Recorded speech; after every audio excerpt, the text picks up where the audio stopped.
सिर्फ और सिर्फ सरकार को बदनाम करने के लिए आप बैठ के कुछ लोगों की गिरफ्तारी करते हैं, अपने आप उसमें मनगढ़ंत आरोप लगाते हैं और आपने एक फिगर दे दिया कि 2000 करोड़ का छत्तीसगढ़ में शराब का घोटाला हुआ है।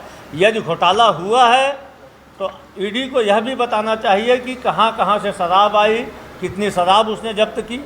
आप एक बोतल में शराब जब्त नहीं करते हो, एक स्टिकर जब्त नहीं करते हो, आप बड़ी बड़ी बातें करते हैं। मित्रों, आप सबको याद होगा कि 2012-13 में भी एक प्रकार का षड्यंत्र भारतीय जनता पार्टी ने कांग्रेस की तत्कालीन केंद्र सरकार के खिलाफ रचा था, जिसमें पूर्व प्रधानमंत्री डॉक्टर मनमोहन सिंह जी की सरकार के ऊपर आरोप लगाया गया था कि उसने 2G घोटाला किया, 3G घोटाला किया।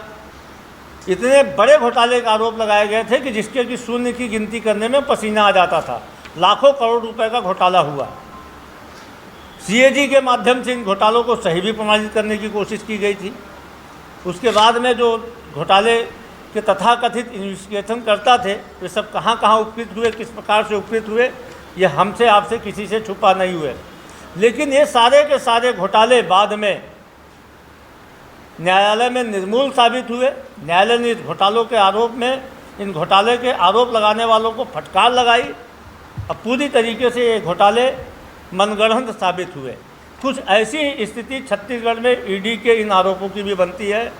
हम फिर से बोल रहे हैं, हमारे 3 सवाल है कि उसने कितनी शराब कहाँ जब्त की ईडी ने, जो 2000 करोड़ के घोटाले की बात कर रही है। दूसरा, कितने शराब दुकानों पे उन्होंने मौकाए वारदात पे अवैध रूप से शराब बेचते हुए लोगों को गिरफ्तार किया, पकड़ा। और ईडी ने कितने ऐसे होलोग्राम लगी हुई, नकली होलोग्राम लगी हुई शराब की बोतलें जब्त की, जो आप 2000 करोड़ रुपए के घोटाले की बात कर रहे हैं। ये सीधे सीधे छत्तीसगढ़ की कांग्रेस की सरकार को बदनाम करने की साजिश रची जा रही है।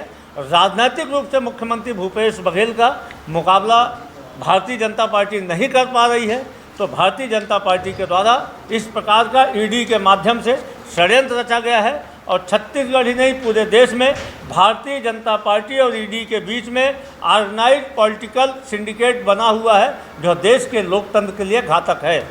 अब मैं कार्रवाई लगभग 2 साल से छत्तीसगढ़ में चल रही है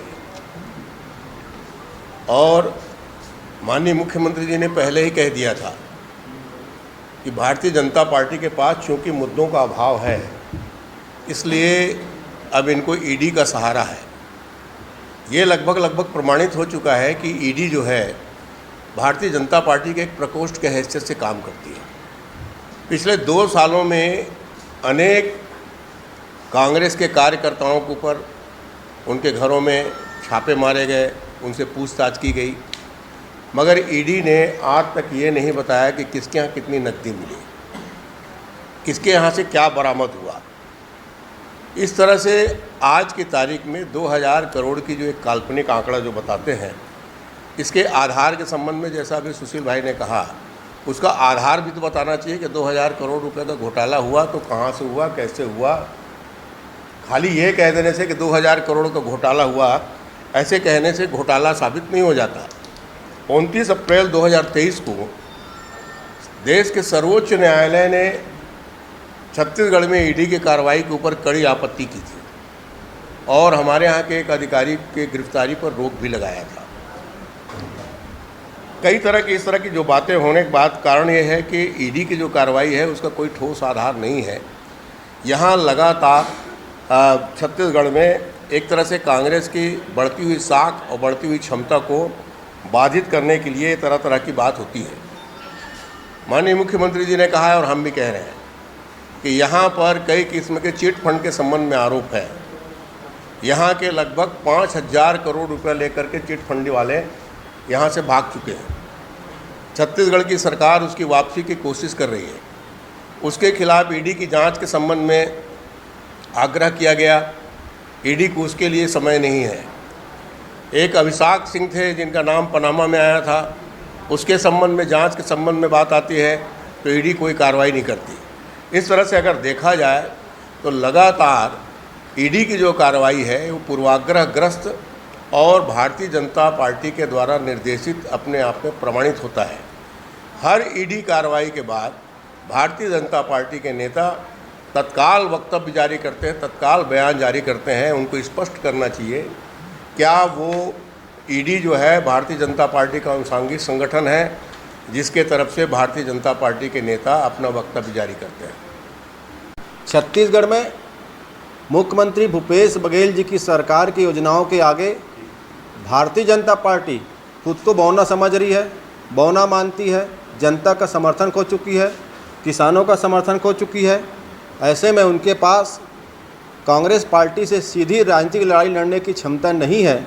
इसलिए हमेशा की तरह केंद्रीय शक्तियों का दुरुपयोग करके यहाँ पर वो एक जनता की चुनी सरकार को, एक छत्तीसगढ़िया मुख्यमंत्री की सरकार को, एक किसान की सरकार, किसान बेटा हैं भूपेश बघेल जी, इनकी सरकार की छवि धूमिल करने का षड्यंत्र भारतीय जनता पार्टी कर रही है। ईडी जिस उद्देश्य के साथ बनाया गया था, जो उनका मूल काम है, उसको छोड़कर ईडी अब भारतीय जनता पार्टी के अनुषांगिक संगठन की तरह काम कर रही है। पार्टी के सिंबल और पार्टी के चिन्ह देकर काम कर रही है। प्रदेश में कई ऐसे राज्य हैं जहाँ भारतीय जनता पार्टी की सरकारें हैं जो अकाल भ्रष्टाचार में डूबी हुई है, जिनका मूल काम कमीशन खोरी करना हो गया है। कर्नाटक में ही देख लीजिए, 40% कमीशन की भाजपा की सरकार, इसका ऑडियो वायरल हुआ था, वहाँ ईडी नहीं जाती। लेकिन जहाँ भारतीय जनता पार्टी की विरोधियों की सरकार है, विपक्षियों की सरकार है, जो जनता की लड़ाई लड़ते हैं, जो किसानों की बात करते हैं, जो युवाओं के रोजगार की बात करते हैं, जो गौ सेवा करते हैं, जो स्थानीय स्तर पर संस्कृति को बढ़ावा देते हैं, इन सरकारों की छवि खराब करने के लिए ईडी कार्रवाई कर रही है। भारतीय जनता पार्टी के नेताओं को बताना चाहिए कि ईडी के द्वारा जो प्रेस नोट जारी किया जाता है और भाजपा के द्वारा प्रेस वार्ता की जाती है, ये एक समान क्यों है। ये स्पष्ट समझ में आता है कि ईडी और भाजपा संगठित होकर विपक्षी सरकारों के चरित्र हनन का प्रयास करी है। इसकी हम निंदा करते हैं। से संचार विभाग के प्रमुख भाई खुशीलाल शुक्ला जी ने, धनंजय ने, सुरेंद्र जी ने आप लोगों को विस्तृत बताया। पार्टी की प्रदेश इकाई की निष्क्रियता, लचरता से परेशान होकर केंद्र सरकार, क्योंकि भारतीय जनता पार्टी की जो प्रदेश इकाई है सक्षम विपक्ष की भूमिका निभा ही नहीं पा रही है और इससे हताश निराश होगी, क्योंकि भूपेश बघेल की सरकार, उनके किए कार्य इतने अच्छे हैं जिसकी धमक पूरे देश में नजर आ रही है और भारतीय जनता पार्टी घबराई हुई है, हताश है और इसी हताशा में इनकी केंद्र सरकार लगातार इस प्रकार की कार्यवाही ईडी द्वारा प्रायोजित कराई जा रही है। राज्य इकाई में 4 बार प्रदेश अध्यक्ष और 4 बार इनके प्रभारी बदले जा चुके हैं, उसके बाद भी इनको परिणाम नहीं मिल रहा, परिणाम मिलने की संभावना भी नहीं है, क्योंकि भूपेश बघेल सरकार अच्छा कार्य कर रही है और इसी हताशा निराशा में केंद्र की मोदी सरकार लगातार ईडी की कार्रवाई कर रही है। जहाँ भी चुनाव भावी होते हैं, चाहे वो बिहार हो, चाहे वो बंगाल हो, चाहे जो भी प्रदेश हो, यहाँ इस प्रकार की कार्रवाई हमने देखने मिली है। ईडी भारतीय जनता पार्टी के अनुशांसिक संगठन बन के रह गई है और इसका एकमात्र कार्य राजनीतिक रूप से अपने सही विरोधियों को परेशान करना रह गया है।